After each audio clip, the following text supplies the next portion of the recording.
अस्सलामुअलैकुम, नमस्ते, सत श्री अकाल। कैसे हैं आप लोग? उम्मीद करती हूँ ठीक होंगे, खुश होंगे। मैं हूँ अली और मेरे साथ हैं तारिक नियाज़ी। अस्सलाम वालेकुम, नमस्ते, सत श्री अकाल। उम्मीद करता हूँ ठीक होंगे, खुश होंगे। दोस्तों जहाँ रहें खुश रहें, माँ बाप का ख्याल करें, क्योंकि माँ बाप हैं तो सभी कुछ। आज की हमारी वीडियो है संदीप माहेश्वरी की। एक वीडियो है एपीजे अब्दुल कलाम से रिलेटेड। सो स्टार्ट करते हैं अपनी वीडियो को। Let's start. वीडियो का टाइटल है संदीप माहेश्वरी ऑन, अरे यार एक जगह रख लो। ओके गाइस, वीडियो का टाइटल है Sandeep Maheshwari on doctor APJ Abdul Kalam से स्टार्ट करते हैं।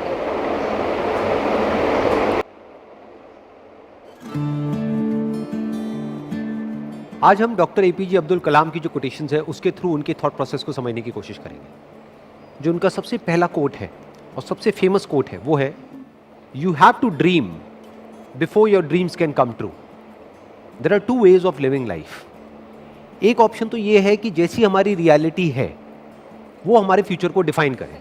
फॉर एग्जाम्पल, आज आपकी करंट रियलिटी ये है, इस लेवल पे है, आपके पेरेंट्स ने यहाँ तक अचीव किया है, तो अगर उसके बेस पे आपका फ्यूचर डिसाइड होगा तो मैक्सिमम वहाँ से आप यहाँ तक सोच सकते हो। आपके पेरेंट्स भी यहाँ से यहाँ तक सोच सकते हैं, उससे ऊपर नहीं सोच सकते।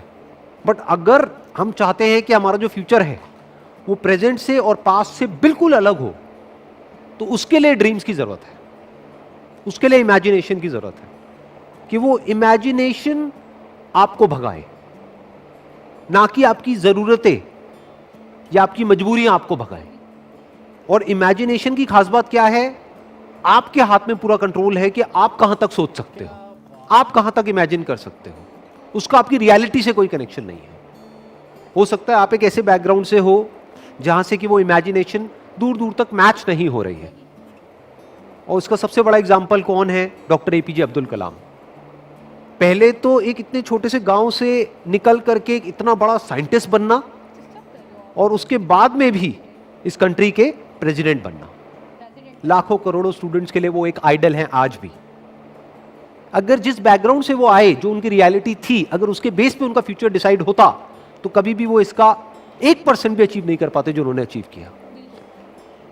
लेकिन जो भी कुछ उन्होंने अचीव किया वो किया अपनी ड्रीम्स के बेस पर। और अगर ध्यान से उनकी लाइफ को ऑब्जर्व करोगे तो कभी भी उनका सपना ये नहीं रहा कि मुझे ये पाना है, मुझे वो पाना है, मुझे वो पाना है, मुझे वो पाना है, क्योंकि ये सपना तो आपको भिखारी बना देता है। उनका सपना हमेशा से ये रहा है कि मुझे ये करना है, मुझे ये करना है, मुझे ये करना है, मुझे ये करना है, अब ये कर लिया, अब ये करना है, अब ये कर लिया, अब मुझे ये करना है, अब ऐसे कॉन्ट्रीब्यूट करना है, अब ऐसे शेयर करना है। इनफैक्ट एक आदमी की असली पहचान इससे नहीं होती कि उसको कितना मिला है, क्योंकि अगर इसी से होती तो सबसे ज्यादा लाइफ में किसको मिलता है? एक भिखारी को। पूरी जिंदगी सिर्फ मिलता ही मिलता है। तो एक आदमी की असली पहचान इससे नहीं होती कि उसको कितना मिला है, बल्कि इससे होती है कि उसने क्या दिया है। तो अगर उनकी लाइफ को आप ध्यान से ऑब्जर्व करोगे तो आप एक ही चीज नोट करोगे कि उन्होंने सिर्फ दिया ही दिया है। बड़ी सिंपल लाइफ जी है उनकी लाइफ को अगर आप ऑब्जर्व करोगे, बहुत ही simple life, down to earth life.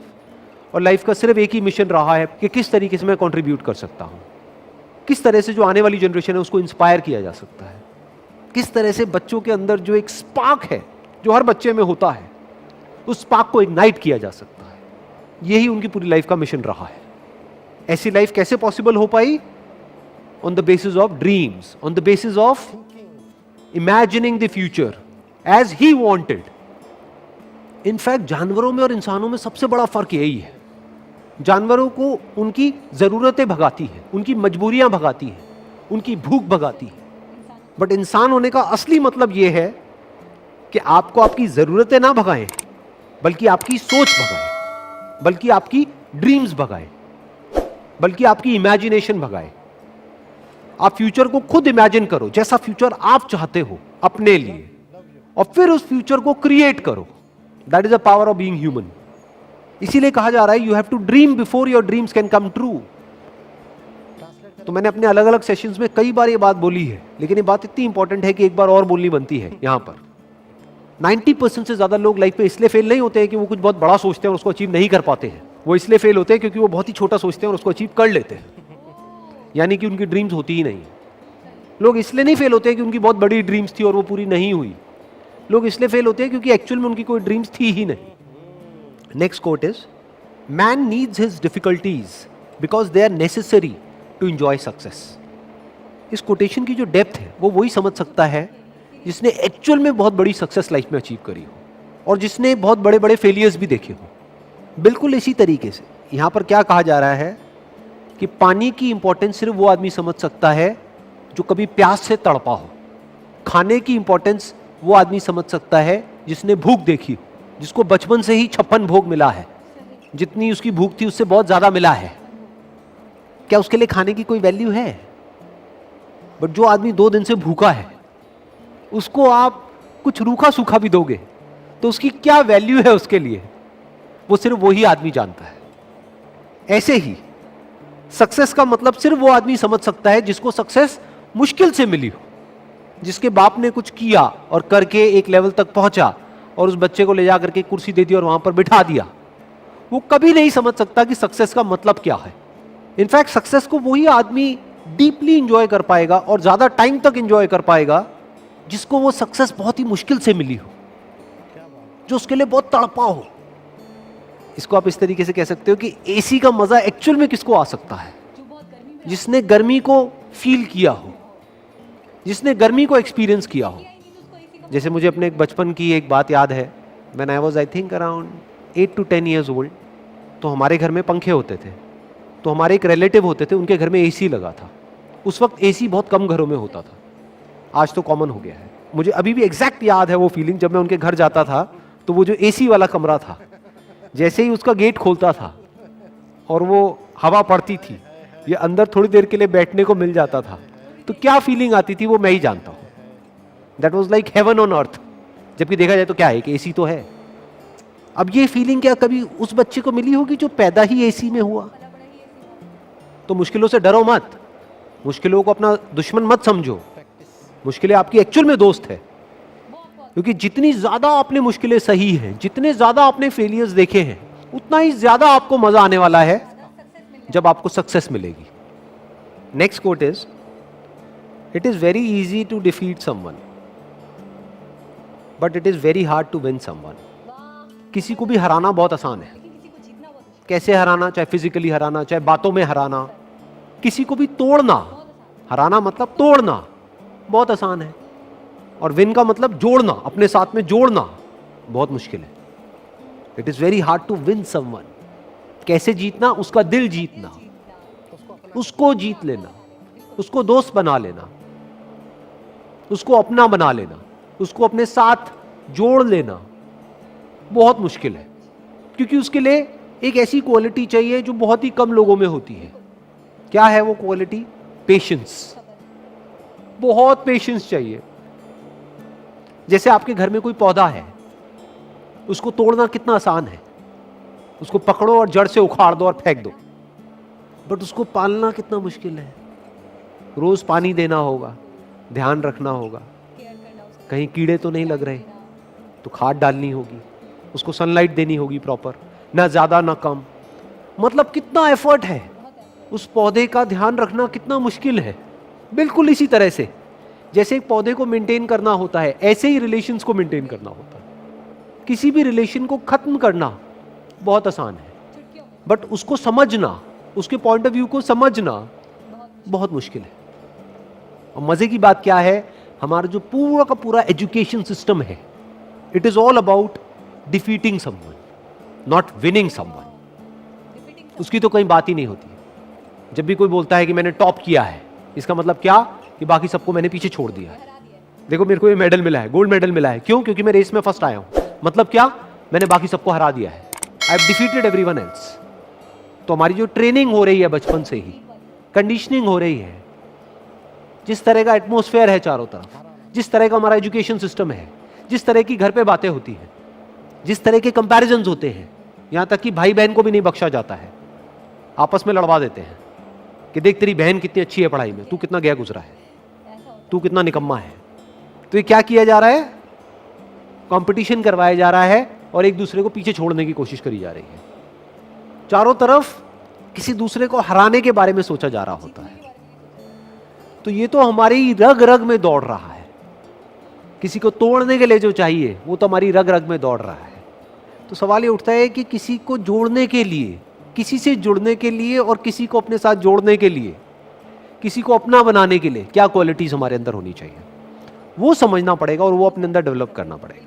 उसके अंदर सबसे बड़ी क्वालिटी होनी चाहिए पेशेंस, दूसरी होनी चाहिए केयरिंग एटीट्यूड।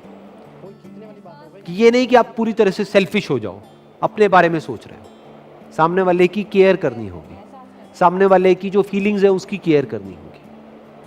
अगर दूसरे वे में देखा जाए तो एक तरफ से क्या हो रहा है, जब आपने किसी को हराया तो जिंदगी भर के लिए आपको एक दुश्मन मिल गया, क्योंकि अब वो मौका ढूंढेगा आपको हराने का, और आज नहीं तो कल आपको हराएगा, वो किसी भी तरीके से आपको हराएगा। तो आपको क्या मिला, किसी को हरा करके एक जीत मिली छोटी सी, लेकिन जिंदगी भर के लिए एक दुश्मन मिल गया। दूसरी तरफ से अगर किसी को हमने अपना बना लिया, तो अगर हम किसी वजह से हार भी गए on a temporary basis because of some reason, तो वो हार बहुत छोटी है उसके आगे जो एक्चुअल में हमको मिला है।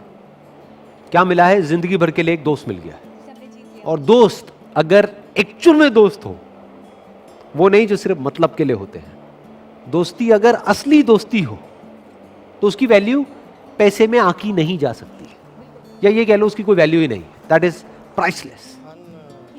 देखो ध्यान से समझो, क्या हुआ कि जब भी आप किसी को हराते हो तो याद रखना, आपको लग रहा है कि आपने उस एक को हराया है तो मेरा एक ही दुश्मन बना। अरे आपका एक दुश्मन नहीं बना है, उसके सारे दोस्त भी तो आपके दुश्मन बन गए। तो अब आपका एक दुश्मन नहीं है, अगर इस आदमी के 1000 दोस्त हैं तो अब आपके 1001 दुश्मन है। दूसरी तरफ से अगर आपने किसी को अपना बना लिया है या एक दोस्त बनाया है, तो ये मत समझो आपने एक दोस्त बनाया है।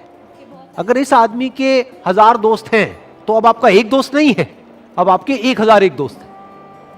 इसको दूसरे वे में भी बोला जा सकता है कि जिसकी आदत बन जाती है दूसरों को जीतने की, तो पूरी दुनिया उसकी दोस्त बन जाती है। और दूसरी तरफ से जिसकी आदत है सिर्फ दूसरों को नीचे गिरा करके खुद ऊपर उठने की, या दूसरों को हरा करके खुद जीतने की, उसकी पूरी की पूरी दुनिया ही दुश्मन है। आज नहीं तो कल उसको ये समझ आ जाएगा, पूरी दुनिया उसके अगेंस्ट हो जाएगी। और इस तरफ से अगर किसी के अंदर ये क्वालिटी है तो पूरी दुनिया उसके साथ में आकर के खड़ी हो जाएगी। और इसमें सबसे बड़ा एग्जाम्पल है वो जहां से कि ये कोटेशन आ रही है, यानी कि डॉक्टर एपीजे अब्दुल कलाम। चाहे कोई भी आदमी हो, किसी भी रिलीजन का हो, किसी भी कंट्री का हो, सब उनकी रिस्पेक्ट करते हैं। ऐसा कैसे हो पा रहा है? इसका मतलब यह है कि उन्होंने सबका दिल जीत लिया है, सबको अपना बना लिया है। अभी आप लोग जो मुझे वीडियो में देख रहे हैं, मैं आपको स्ट्रांगली रिकमेंड करूंगा कि डॉक्टर एपीजे अब्दुल कलाम की एक बायोग्राफी है जो कि गुलजार साहब ने लिखी है। वैसे मैंने अपने पहले भी एक वीडियो में रिकमेंड करी थी, लेकिन अभी तक आपने अगर नहीं सुनी है तो I strongly recommend you all कि एक बार जाकर के आप उसको सुनो, तो उससे आप और अच्छे से समझ पाओगे डॉक्टर कलाम को और उनकी विजन को और उनके मिशन को। Wish you all the very best. Thank you so much.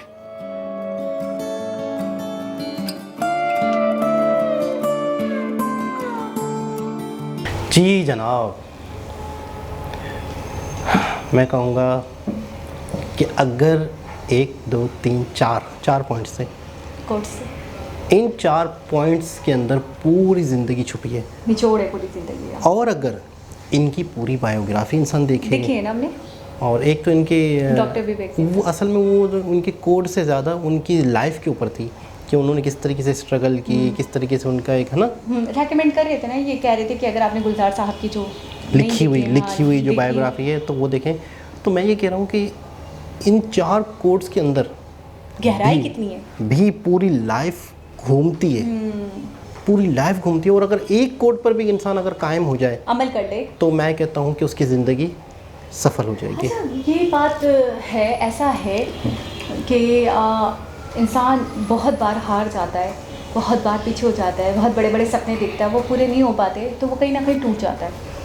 मैंने थोड़े दिनों पहले यमी गौतम है, बहुत बड़ी एक्ट्रेस है अब तो, काफ़ी बड़ी बड़ी मूवीज़ की हैं, तो वो अपने बारे में बतानी थी कि जब बिल्कुल मेरी बिगनिंग थी, बिल्कुल मेरा स्टार्टिंग था और मैं आई थी इस इंडस्ट्री में, तो मुझे मतलब बहुत बड़े बड़े प्रोजेक्ट्स जो थे उनके लिए मैं इंटरव्यूज़ के लिए जाती थी, उनके ऑडिशन के लिए जाया करती थी। तो एक ऑडिशन के लिए मैं गई तो उन्होंने कहा कि आपको लुक चेंज करना पड़ेगा, जिसमें मैं हैरान हो गई कि मैं जो हूँ मैं वो हूँ, अपना लुक कैसे चेंज करूँ। फिर उन्होंने कहा कि मेरे साथ साथ और भी मैंने देखा बहुत बड़े बड़े नाम थे, वो भी ऑडिशन के लिए आई थी, वो एक्ट्रेसेस वगैरह। खैर फिर ना मैं बहाने से निकल गई कि वो जाहिर सी बातें घबरा गई, तो उन्होंने कहा मैं कुछ भूल गई हूँ, मैं जा रही हूँ। फिर एक और उन्होंने बताया कि वहाँ पे मुझे साइन कर लिया गया, लेकिन उन्होंने कहा लुक्स वगैरह चेंज करना है। खैर फिर मैं दूसरे दिन गई तो उन्होंने मुझे बोला कि आपको रिप्लेस कर दिया गया। क्योंकि मतलब आप ही को उन्होंने कहा कि आप अच्छी हो, और क्या कहते हैं, you are pretty but you are ordinary. तो ये काफ़ी देर तक सोचती रही कि इसका मतलब क्या है, you are pretty but you are ordinary. फिर एक जगह उन्होंने दोबारा बोला darling you are not fit for this ad. फिर ना बहुत टूट गई, कहने लगी मैं रोने लग गई। मैंने रोते रोते अपने घर में अपने पेरेंट्स को कॉल की कि मैं तो बहुत बोल्ड हूँ, खुद ही अपने आप को कहनी मैं बहुत बोल्ड हूँ, मैं तो बहुत स्मार्ट हूँ, मैं कैसे हार मान सकती हूँ, मुझे कुछ करना है, I want to do something big, मैं कुछ भी करूँगी, मैं कुछ भी करके यहाँ आऊँगी, मैं लाजमी यहाँ पे टिकूँगी, मैं कुछ बन कर दिखाऊँगी, मैं वापस नहीं आऊँगी। तो उनके पेरेंट्स ने उन्हें हौसला दिया क्या। तो मैं ये सोच रही थी कि आज हम देखते हैं ये इतना बड़ा नाम है, वो इतना बड़ा नाम है, लेकिन हमें उनकी स्ट्रगल्स नहीं दिखती। अब जैसे कि एपीजे अब्दुल कलाम हैं, तो कैसे किस तरीके के कैसे घर से थे, कितने ज़्यादा, मतलब मैं ये कहूँगी कि कोई वाकई उन्होंने सही कहा कि 1% भी जो उनको मिला, जो उन्होंने सोचा, तो उनके ड्रीम थे। अगर वो नहीं सोचते तो शायद उसका 1% भी उनको नहीं मिलता। प्रेसिडेंट बने, वो पूरी कंट्री के, इतनी बड़ी कंट्री के प्रेसिडेंट बने, इतने बड़े साइंटिस्ट बने, इतना कुछ दिया, इतना योगदान है उनका। तो मतलब इंसान जब तक सोचता नहीं है, जब तक ख्वाब नहीं देखता, तब तक वो हकीकत में नहीं बदलते। अच्छा, ख्वाब देखने के बाद फिर इंसान हिम्मत छोड़ देता है, इंसान हार जाता है ये सोच के कि नहीं यार मैं तो कर ही नहीं सकता, मैं तो बहुत ज़्यादा ही बड़ा सोच लिया है, मैं तो इस काबिल ही नहीं हूँ। वो कोई और लोग होते हैं जिनको कामयाबी मिलती है, हम जैसे लोग कामयाब नहीं हो सकते, हम तो बहुत छोटे तबके से, हम तो बहुत छोटी फैमिली से, हम तो बहुत छोटे लोग हैं। तो ये सारे जो माइंड में मुझे ऐसा लगता है थॉट्स आते हैं ना, जो इंसान को तोड़ देते हैं, ठीक है। और जो बनने वाला भी होता है, जो आगे बढ़ने ही वाला भी होता है, जिसकी शायद 1-2 दिन में ही किस्मत जोश मारने वाली होती है, तो वो बिल्कुल पीछे ही रह जाता है, मेरा ये मानना है। तो इंसान को कुछ भी करके बड़ा सोचना भी चाहिए, बड़े ख्वाब देखने चाहिए, और उनके ऊपर हमेशा अमल पैरा होना चाहिए, मतलब गिव अप नहीं करना चाहिए। बिल्कुल। अच्छा, सबसे पहले तो ये है कि जब इंसान सोचेगा नहीं तो पाएगा कैसे? जब इंसान के जहन में एक ख्याल आएगा ही नहीं, मेरे जहन में ख्याल आए कि मैंने ये खाना है तो ही खाऊंगा। अब मैं सोचूं कि मैं सोचूं ही नहीं और मेरे पास वो चीज़ आएगी या मैं जाके खाऊंगा, सब तसव्वुर आता है, इमेजिनेशन आती है, तो ही इंसान का पॉसिबल होता है। खाने को लेके, पानी को लेके, सबसे पहले हर चीज़, जैसे पानी मुझे पीना है तो एकदम से झटके से मैं उठ के पानी नहीं पीऊँगा, मेरे जहन में एक सोच आएगी। तो कामयाबी को भी हम इसी तरह तस्वुर कर सकते हैं, एक सक्सेस को भी हम इस तरह तस्वुर कर सकते हैं कि जब हम सोचेंगे ही नहीं तो पाएंगे कैसे। सही, एक तो ये चीज़ हो गई। अच्छा, और वक्त हालात बहुत जल्दी बदल जाते हैं। कभी कभी जो हालात आपके बरक्स होते हैं, आपके मुखालिफ होते हैं, वही आपके हक़ में होते हैं। उन्होंने आगे कंटिन्यू करके बताया कि फिर थोड़े दिनों के बाद ना मुझे वही प्रोजेक्ट दोबारा ऑफर हुआ, मैं दोबारा गई, तो you are very cute, you are very pretty, आपका तो स्टाइल ही सब कुछ है, आप तो बड़ी यूनिक हो, आप तो बहुत ब्यूटीफुल हो। तो उन्होंने पूछा डू यू रिमेंबर मी, यानी आपने मुझे रिप्लेस किया था, क्या आपको मैं याद हूँ? उनका नो। तो कहने लगी दैट्स गुड। याद नहीं कि कहने लगी कुछ सालों के बाद वही एजेंसी ने मुझे दोबारा बुलाया, उन्होंने ही मेरे साथ काम किया, बहुत नाइस, बहुत बेहतर अच्छा करके अपनी खामियों को दूर। लेकिन मैं हैरान थी, जो एक्ट्रेस उनकी नज़र में बहुत ऑर्डिनरी थी 1-1.5 साल पहले, वो 1-1.5 साल के बाद कैसे इतनी अच्छी हो गई। बिल्कुल वही है ना कि मेहनत करना आपका एक नाम बन जाता है जब, तो फिर शायद आपकी, मुझे ऐसा लगता है कि आपकी खामियां भी लोगों को आपकी खूबियां दिखती हैं। अच्छा, एक चीज़ ये बड़ी अच्छी लगी इसमें कि जब तक आप किसी चीज़ को फील अच्छे से नहीं करोगे तो उसका मज़ा भी नहीं ले सकोगे।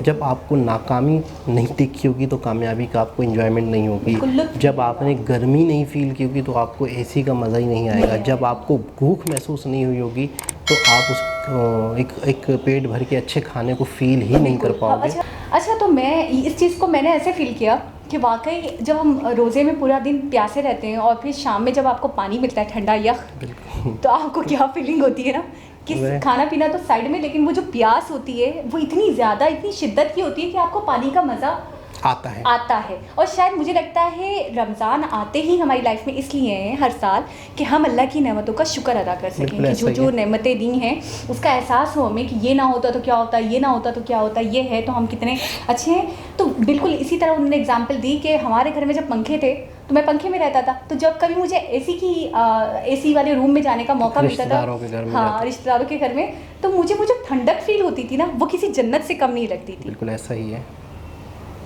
जब इंसान किसी चीज़ का आदी ना हो या उसने कभी वो चीज़ देखी ना हो तो जाहिर सी बात है जब उस चीज़ के करीब जाएगा तो उसे फील करेगा। अच्छा, दूसरी चीज़ है कि हम किसी को जीतते कैसे हैं। कैसे? हमें किसी को जीतना बड़ा मुश्किल है, किसी को अपना बनाना बड़ा मुश्किल है, हमें किसी को अपनाना बड़ा मुश्किल है, हमें किसी को तोड़ना आसान है। हम किसी को डिग्रेड कर दें, हम किसी की कोई छोटी सी बुराई कर दें, हम किसी को डिग्रेड कर दें। वो एक पौधे की इन्होंने बड़ी खूबसूरत मिसाल दी कि एक पौधे की केयर करता है इंसान, उसे बड़ा करता है, उसे फलता है, उसे फूलता है, उसे पानी देना पड़ता है, उसे धूप लगानी पड़ती है, तो बड़ी मुश्किल से आप एक पौधे को बड़ा करते हो। तोड़ना बहुत आसान है। अच्छा, रिलेशनशिप भी ऐसे ही होते हैं। उन्होंने भी आगे कंटिन्यू बहुत सारी चीज़ उसमें शामिल हो जाती हैं। नहीं, उन्होंने ये कहा कि जैसे पौधे की एग्जांपल है, बिल्कुल रिलेशंस को भी ऐसे ही लेकर चलना पड़ता है। मैंने कहीं पढ़ा भी था कि जैसे हम उनने भी एग्जाम्पल यही दिया था कि एक पौधे के लिए हम टाइम निकालते हैं, हम उसकी केयर करते हैं, हम उसको पानी देते हैं, हम उसकी सनलाइट का ख्याल रखते हैं, ऐसी जगह पे रखते हैं कि इसको धूप लगती रहे, ज़्यादा भी न लगे कि बिल्कुल ही झुलस जाए, जल जाए। तो हम उसकी बहुत सारी बेशुमार चीज़ों का ख्याल रखते हैं, फिर डेली उसको चेक करते हैं कितना खिला, क्या हुआ, फूल खिला कि नहीं खिला, इसके पत्ते तो नहीं झड़ रहे, इसकी जगह में चेंज कर दूँ, इसको पानी तरीके से दूँ। तो इसी तरह रिलेशनशिप उसमें लिखा हुआ था, जो हमारे रिलेशंस ख़राब होते हैं, हमारे रिलेशनशिप में दरार आ जाती है, हस्बैंड वाइफ हो गए या बहन भाई वगैरह हो गए, माँ बाप के बीच में थोड़ी सी, तो आप किसी रिलेशन में भी उसमें लिखा हुआ था कि रिलेशन टूटने की या दूरियां बनने की सबसे बड़ी वजह ये होती है कि आप टाइम नहीं देते हो, आप केयर नहीं करते हो, आपको फ़िक्र नहीं होती, जिसकी वजह से आपके बीच में डिस्टेंस पैदा हो जाता है। तो हर मामला इन्हीं चीज़ों पे मबनी है, एहसास, केयर, ये एहसास, फ़िक्र, टाइम देना, तो ये चीज़ सबसे बड़ी चीज़ है। अच्छा, एक बहुत ही गहरी बात, एक बहुत ही पेचीदा बात। बहुत खुश लगे आज आप। हाँ, कुछ नहीं बोली, पेचीदा। मैं कह रहा हूँ एक बड़ी पेचीदा, बड़ी एक गहरी बात जो हर किसी की शायद समझ में नहीं आएगी। ठीक है, आप क्या और शायद मैं कहता हूँ कि इस वीडियो में भी हमें बहुत ही ज़्यादा उसकी डिटेल में नहीं बताई। वर्सेस यानी कि मुकाबला, यानी किसी को हराना। हमें अपनी जीत को जीत समझना चाहिए, हमें अपनी जीत में किसी की हार को नहीं ढूंढना चाहिए, हमें कंपैरिजन नहीं करना चाहिए। अक्सर मैं कहता हूँ हमारे पाकिस्तान में या इंडिया में हमारे यहाँ ये एक ऐसी कॉमन सी बात है, देखो वो तो ये करता है। अक्सर माँ बाप की सबसे बड़ी गलती ये है, देखो वो तो ये करती है, तुम ये कर रहे हो, देखो वो उसकी तो इतनी सैलरी है, तुम तो कुछ भी सैलरी नहीं ला रहे। कंपैरिजन बहुत ज़्यादा होता है, बहुत ज़्यादा होता है। अच्छा, भाई बहन को भी नहीं, उसमें भी करा जा रहा होता है कि जी तुम्हारे भाई की पोजीशन आ रही है तो तुम्हारी बहन की पोजीशन आ रही है। बिल्कुल बिल्कुल ऐसा ही है। देखने को मिलती है। तो ये है कि ये होना नहीं चाहिए। उसकी सबसे खूबसूरत मिसाल ये दी कि आप अगर किसी को हराते हैं तो एक तरह से आप अपना दुश्मन बढ़ाते हैं। बिल्कुल ऐसे ही है। लेकिन आप अपना कॉम्पिटिटर बढ़ाते हैं। तो आपको अपनी जीत इंजॉय कर लें, आप अपने आप को इंजॉय कर लें, आप अपनी सफलता को देखें। आप अपनी सफलता में किसी की नाकामी क्यों ढूंढ रहे हैं? अच्छा, एक और चीज़ उन्होंने डिफाइन की, उन्होंने कहा कि जब कभी कभी ऐसा होता है कि किसी को जीतने के लिए, किसी का दिल जीतने के लिए, किसी के एहसासात की कदर करते हुए आप हार जाते हो, आप उसको आगे बढ़ने देते हो या आप उसकी भावनाओं की कदर करते हो एक तरीके से, तो आप वक्ती तौर पे तो हार जाते हो, लेकिन लाइफ टाइम के लिए सुरखरू हो जाते हो उस इंसान की नज़र में, उसके दिल में आपकी एक जगह बन जाती है। बिल्कुल ऐसा ही, उसको जीत लेते हो आप। बिल्कुल। अच्छा, एक तरफ देखो दो होते हैं लोग, एक हारता है तो एक जीतता है। एग्जैक्टली। तो इतनी खूबसूरत बात बताई इन्होंने कि हारने पर भी, मुसलसल हारने पर भी आप कभी जीतेंगे तो आपको मज़ा आएगा ना, आपको उसकी कामयाबी को एंजॉय कर पाओगे ना। जब आप हारोगे नहीं तो आपको क्या पता जीत क्या होती है, जीत का स्वाद। तो ये कि ना किसी भी मैदान में, इससे हटके थोड़ा सा एक बात कर लूँ, किसी भी मैदान में किसी भी जगह पर अगर आप हारते हैं, एक मरतबा नाकाम होते हैं, दूसरी मरतबा, तीसरी मरतबा नाकाम होते हैं, तो एक शख्स कहते हैं, मुझे अब नाम याद नहीं आ रहा, कि इसका मतलब है कि अब आपको पता चल गया है कामयाब कैसे होते हैं। कामयाब कैसे, मतलब अब आप कामयाब हैं। बिल्कुल। उस टाइम अगर आपने हार मान ली, कितनी बड़ी गलती करेंगे आप, बहुत बड़ी गलती। अगर आप 3-4 मरतबा नाकाम हो गए तो इसका मतलब है आप सीख गए हैं, बिल्कुल, आप ट्रेन हो गए हैं। तो आप कभी भी ज़िंदगी में नाकामियाँ आपको सिखाती हैं कि कामयाब कैसे होते हैं। बहुत खूबसूरत वीडियो, बहुत खूबसूरत वीडियो, लाइफ की बेहतरीन वीडियो का जो मजमुआ हम जमा कर रहे हैं, गुलदस्ता, उसके अंदर एक फूल ये डल चुका है। सक्सेस का राज भी कह सकते हैं इसे। बिल्कुल ऐसा ही है, ऐसा ही है। तो मैं कहता हूँ कि हमारी जो खूबसूरत वीडियोज़ हैं, हज़ार वीडियो से ज़्यादा हो गई हैं, तो उसमें से मैं कहता हूँ अगर चंद वीडियो का गुलदस्ता, क्या कहते होंगे इंग्लिश में? गुलदस्ता मतलब गुलदस्ता फूलों का जो एक होता है, बंच, ठीक है ना, उसके अंदर एक बहुत ही खूबसूरत सा फ्लावर ये आ गया है, ये वीडियो। बिल्कुल, अब आप समझें, समझ गए। तो मैं कहता हूँ बहुत ही अच्छी वीडियो, बहुत ही ज़बरदस्त वीडियो, मेरी ज़िंदगी की यादगार वीडियो। दोबारा किसी और वीडियो से आपसे मुलाकात होगी, जब तक के लिए अल्लाह हाफ़िज़।